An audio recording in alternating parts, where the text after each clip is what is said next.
In the War of 1812, it was easy to be bold. It is easy to gather confidence when facing a foreign foe. But when we are faced by the treason of our own elected representatives, it is blatant that we are suffering from deeper struggles. We all know it. We're all struggling. We all feel it. We're angry. But we have been powerless to enact the change that is needed to overcome the Prime Minister who thinks himself a despot. Canada's system has been constructed into one that rewards greed and punishes virtuosity. The system that is set up by the government is built on 4-year cycles. A 4-year cycle of election, bickering, deliberating, voting, bureaucracy, and treason. We have a parliament where nothing gets done.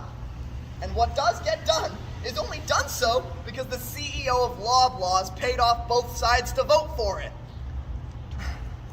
We supposedly live in a nation that values democratic processes.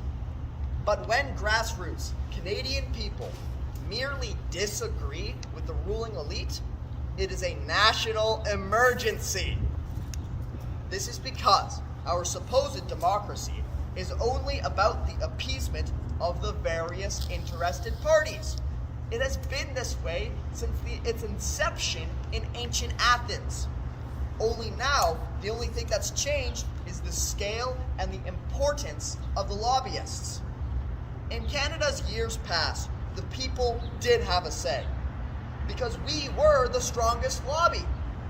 But as time has gone on and our purchasing power has been diminished, we don't have the money or the voice to outweigh the people who really run the show. The wild thing is, here in Canada, we have a governmental office specifically to inhibit this from happening. Our Governor General's whole purpose is to protect Canada from a Prime Minister who tries to run away with the country. And for many years, this role succeeded. But like many things here in Canada today, the dignity of that office has been stripped away, just like its power. During the First World War, our boys were sent overseas to protect the dignity of the empire against the Central Powers. And when they prepared to climb onto the boats and nobly lay down their lives, they were met by the Governor General. Prince Arthur, the Duke of Connaught and Strathclyde, he was a Governor General who had fought on the front lines against the Fenians, Irish Americans who invaded Canada in the late 1870s.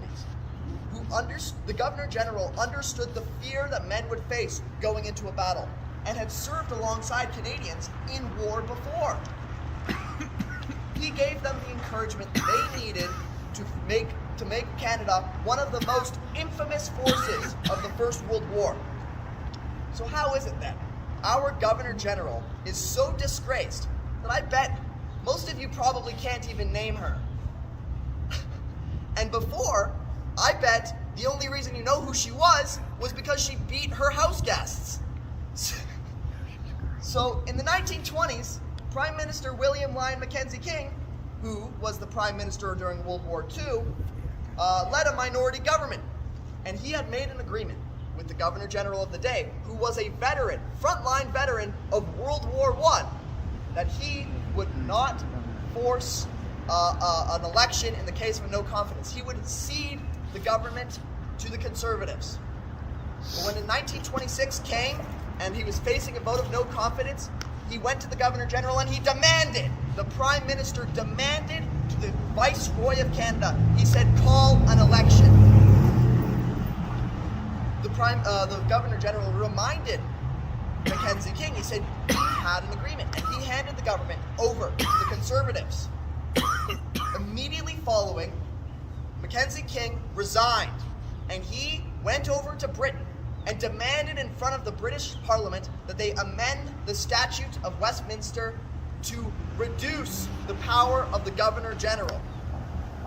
He compelled the British Parliament to take away that power, leaving us the hollow shell of a station we have today.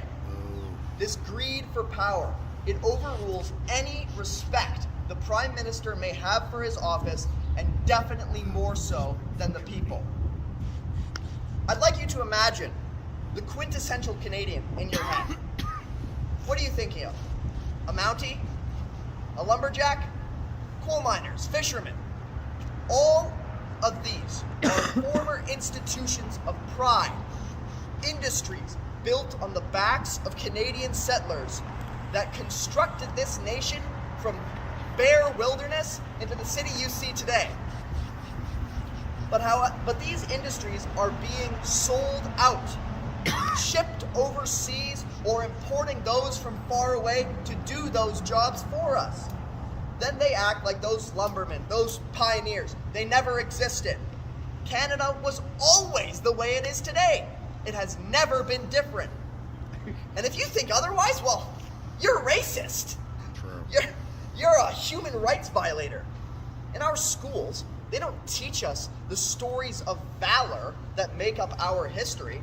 It's all the shame that we must feel for being descended from such disgusting ancestors. We don't hear the tales of General Brock, Wolfe, or even Montcalm. This is all colonist mumbo-jumbo to be thrown away into the trash bin of history. We shall not be proud of the good things that come from Canada.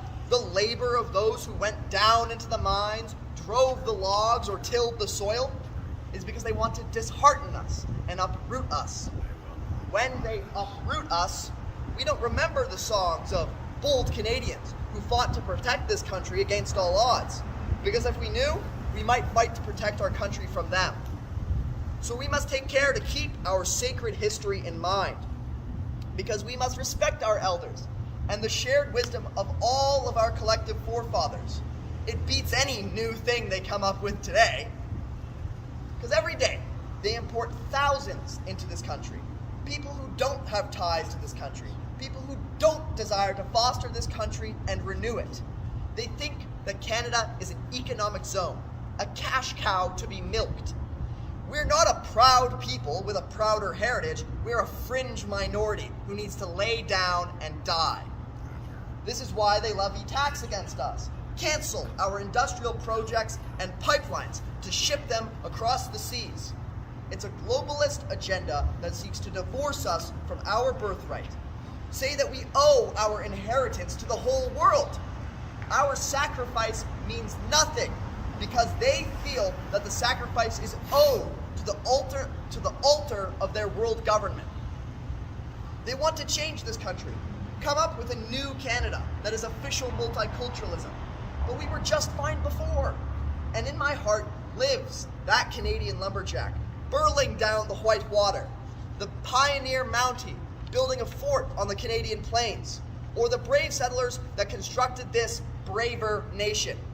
In my heart lives the bold Canadian, who will not stand for the rights of his country being molested by foreign interference or internal treason. Queen Victoria, whose day I speak to you all on now, signed our Constitution for the protection of our national liberties and to construct a government to protect her people in North America from falling victim to this sedition. All of us need to stand up and inhabit the soul of the bold Canadian.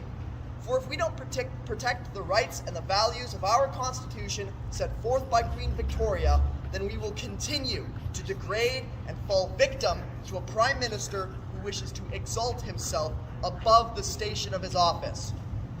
Now, like General Brock, the man who led our Canadian forces against the invading beliefs of an American republic, we now need to lead ourselves to freedom from the poisonous beliefs of the Ottawa dictatorship, who divorces our country from all that had made it unique, proud, strong, and free. Yeah. Hear, hear. Very good, Connor. Very good. Thank you very much, everyone.